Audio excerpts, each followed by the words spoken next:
Welcome back नाजरीन। हमारी गुफ्तगू जारी है मुमताज़ दानिशवर आबद अली आबद साहब के साथ।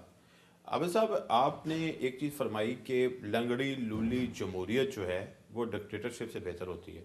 उसमें जो डिक्टेटरशिप है उसमें लोगों की राय, उनके बुनियादी इंसानी हकूक़ जो हैं वो सलब नहीं होते। लेकिन मुझे आप ये ज़रा बताइए कि वो जमहूरियत जो जिस अंदाज की हमारे मुल्क में चल रही है, उसमें क्या आप समझते हैं कि जो पार्टी के ही लोग हैं वो अपने पार्टी सरबराह के आगे भी बड़ी ही वाज़ेह और खुली बात कर सकते हैं?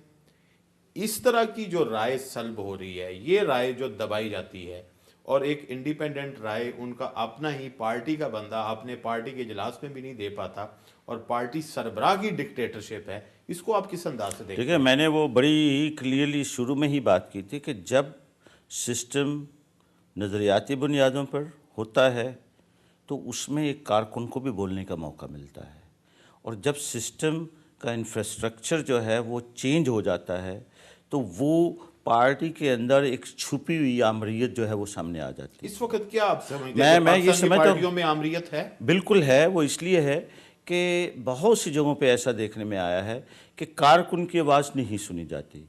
पाकिस्तान की किसी भी पार्टी में ये कल्चर जो है वो डेवलप नहीं हुआ। पाकिस्तान की पीपल्स पार्टी में एक चीज़ जो है वो दूसरों से बेहतर नज़र आती है कि उनके पास कारकुनों की एक कांस्टेंट तादाद ज़रूर नज़र आती है। अब उनकी इंटरनली सियासत में उनकी क्या हैसियत है, इस पर तो मैं ज़्यादा बात इसलिए नहीं कर सकता क्योंकि मैं ना ही इन हूँ और ना ही पाकिस्तान में हूँ। मगर जो मुख्तलिफ तज्ज़िया अगर मैं करूँ, जो पॉलिटिकल साइंस का जो सब्जेक्ट है उसके लिहाज से तज्ज़िया करूँ, तो मेरा ख़्याल यह है कि पाकिस्तान की जो ज़्यादातर सियासी पार्टियाँ हैं वो सियासी पार्टियों के क़याम के लिए और उनकी कामयाबी के लिए जो बुनियादी असूल हैं उनको वो पूरा नहीं कर पा रही। अच्छा, आप साहब ये एक ज़रा चीज़ बताइए, आपका जो यूरोप का एक्सपीरियंस है उसको पाकिस्तान का भी आपका एक्सपीरियंस है, आप इस चीज़ को ऑब्ज़र्व करते हैं कि पार्टियां जो हैं उनके लिए फाइनेंस जो है वो एक बड़ा इशू होता है कि किस तरह जो है वो इकट्ठा किया जाए। यहाँ पे होता है कि टिकट बिकते हैं इलेक्शन के लिए, पार्टी का टिकट हासिल करने के लिए लोग चंदा देते हैं, डोनेशंस देते हैं, फिर उसके बाद जो है वो और अनफेयर मीन भी इस्तेमाल होते हैं। इलेक्शन लड़ने के लिए सरमाया जमा करना पड़ता है, एक इलेक्शन लड़ने के लिए करोड़ों रुपए चाहिए इस वक्त। बहुत से लोग जो हैं, जो दानिश्वर लोग हैं, वो इसलिए इलेक्शन नहीं लड़ सकते कि उनके पास सरमाया नहीं होता। तो वहाँ पे किस तरह पार्टियाँ अपनी फंड रेजिंग करती हैं और किस तरह आप समझते हैं कि पाकिस्तानी पार्टियों को क्या आप मशवरा देंगे कि वो फंड रेजिंग के लिए कौन सा अच्छा रास्ता इख्तियार करें? देखिए जी, फंड कलेक्ट करना तो कहीं मना नहीं है किसी भी सिस्टम में, यूरोप हो, अमेरिका हो। अमेरिका में तो बहुत ही ज़्यादा जो पॉलिसीज़ बनती हैं, कोई पार्टी जब कोई पॉलिसी लाती है तो वहाँ के बड़े बिजनेसमैन, बड़े ट्रेडर्स, बहुत बड़े लोग जो हैं फिनांस से खेलने वाले, वो बाकायदा पार्टियों को अपनी पॉलिसीज़ बनाने के लिए सपोर्ट करते हैं। लेकिन होता क्या, फ़र्क क्या है कि वो अंदर के खाते नहीं होता है, डिक्लेरेशंस होती हैं और साफ नज़र आ रहा होता है कि ये फ़लाना ग्रुप जो है ये फ़लाने को सपोर्ट कर रहा है। अगर तो किसी चीज़ को कंप्लीटली सीधे तरीके से किया जाए, आवाम को इल्म हो कि ये चीज़ इस तरह हो रही है, इस तरह सपोर्ट मिल रही है, तो इसमें तो हर्ज नज़र नहीं आता बज़ाहिर। मगर अगर किसी को चीटिंग के ज़रिए टैक्सेस को बचाकर किसी ग्रुप की हमायत कर दी जाए, पार्टियों से फेवरें ली जाएं, इस तरह के जो नेशनल इंटरेस्ट पे जो है वो फ़र्क पड़े, तो दैट्स इंटायरली रॉन्ग। अब होता है, मैं मिसाल के तौर पे वहाँ की सोशल डेमोक्रेट पार्टी का मेंबर हूँ और मैं मोस्ट प्रॉबली पार्लियामेंट का भी इलेक्शंस में आने की उम्मीद है कि मैं आऊँगा। अगर ये डिपेंड करता है पार्टी पे, और अगर पार्टी में आप अगर वही वो पार्टी जो है, क्योंकि मैं ज़्यादा एक्टिव नहीं हूँ और मैं इस तंजीम की वजह से, वरना most probably I was candidate as well, और हो सकता है कि मैं अगले इलेक्शंस में कैंडिडेट भी हूँ।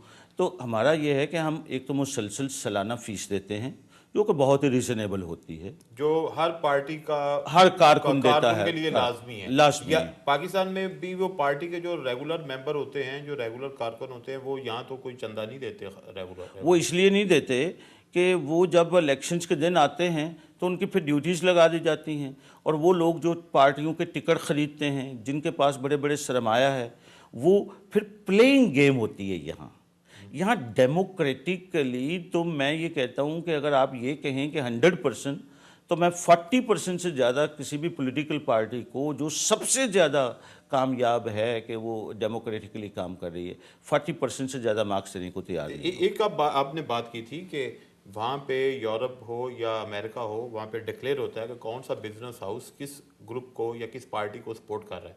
लेकिन पाकिस्तान में आप देखते हैं कि ऐसा मुमकिन इसलिए नहीं होता कि बिजनेसमैन जो हैं वो पॉलिटिकल विक्टिमाइजेशन जो है उसमें जा सकते हैं। उन्हें अंदाज़ा होता है कि अगर ये पार्टी नहीं जीतती तो मुखालिफ पार्टी जो है हमारी फंडिंग की वजह से हमें जो है नुकसान पहुंचाएगी, हमारे बिजनेस को बर्बाद कर देगी, और अगर दूसरी पार्टी आ जाती है तो फिर तो हमें फ़ायदे होंगे।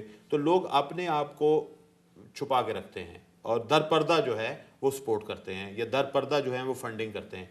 तो इसको जो है एक बेहतर अंदाज में कैसे ढाला जा सकता है? जी बिल्कुल ठीक है। ऐसा भी हो सकता है कि पॉलिटिकल सिस्टम को बेहतर करने के लिए, रनिंग को बेहतर करने के लिए ये हो सकता है कि हुकूमत कह सकती है कि इलेक्शंस के ईयर में जब इलेक्शंस डिक्लेयर हो तो कोई भी जो तजारती अदारा है 1 लाख रुपया तक मिसाल के तौर पर किसी पार्टी को वो अगर देना चाहे तो दे सकता है, उसको टैक्स में राहत मिलेगी।